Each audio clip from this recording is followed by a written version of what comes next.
And here is your first look at a real and fake pair of the Nike Dunk Low UNC. Can you tell any differences between these two?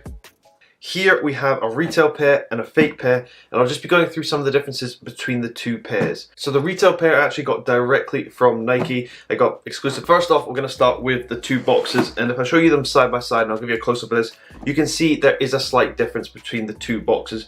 So the retail one you can see is a slightly brighter red than the fake one, and also the Nike logo on the top on the fake one just seems a little bit thin. You can almost see the red coming through it, whereas on the retail one you can see it's that crisp white color. Spinning the box around to the side and taking a look at the labels, we can see differences here once again. Once again, the quality of the print on the sticker is very different, but also the text boldness and font. On the retail one you can see it's much more crisp and cleanly done, and it seems like a much thicker white on the retail one compared to the fake. These are both a size UK 9, so this should be a direct comparison between the retail and fake, and the differences should be very minimal. So we'll open up the boxes and take a look at the shoes, because nobody really wants me to look at the boxes for the whole entire video. So here is the fake one, and then here is the retail one. And here is your first look at a real and fake pair of the Nike Dunk Low UNC. Can you tell any differences between these two?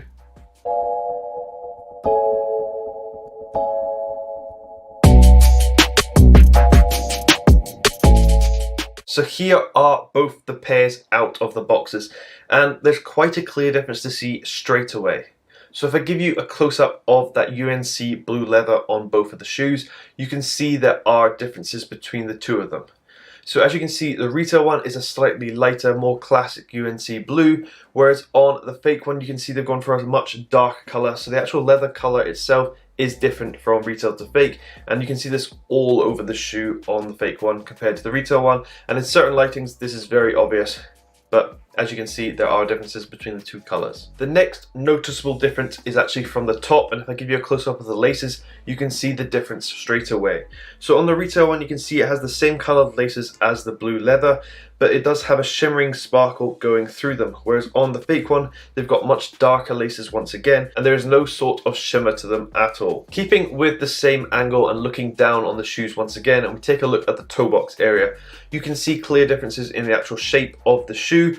On the fake one it's a much more narrow shape and also has a much more boxed toe box, whereas on the edge. One noticeable difference that is very obvious between the two pairs is on the Nike label on the tongue, and if I give you a close-up of this you can see differences here.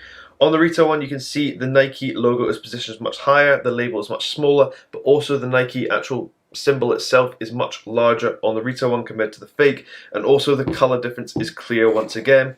On the retail one you can see it matches the same leather on the outer side of the shoe, and on the fake one the label matches the outer side color on the fake shoe, so it's a much darker tone again. When spinning the shoe sideways and taking a look at that side angle profile, you can see differences here once again. The fake one just looks a little bit, retail one is a much more slim and looks much sleeker on foot, whereas if you wear the fake one it just looks a bit clumpy and a little bit chunky on foot compared to the retail one. Spinning the shoe around to the back and taking a look at the Nike embroidery, we can see differences here once again.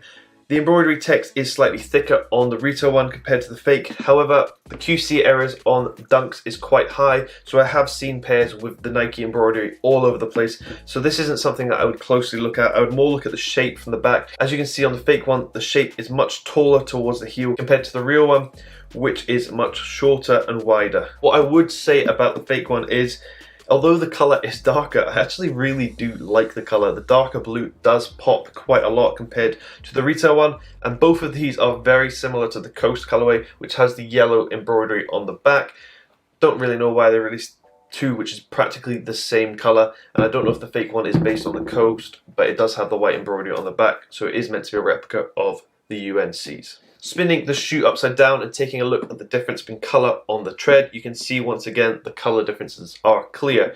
On the fake one you can see the sole is much darker than the retail one. The retail one has a matching colour to the upper once again. It practically is the same colour all over the shoe apart from the white, whereas the fake one does seem to have a difference in colour between the upper and the sole of the shoe. They are mass producing Dunks at a really fast pace, so there are colours coming out all the time.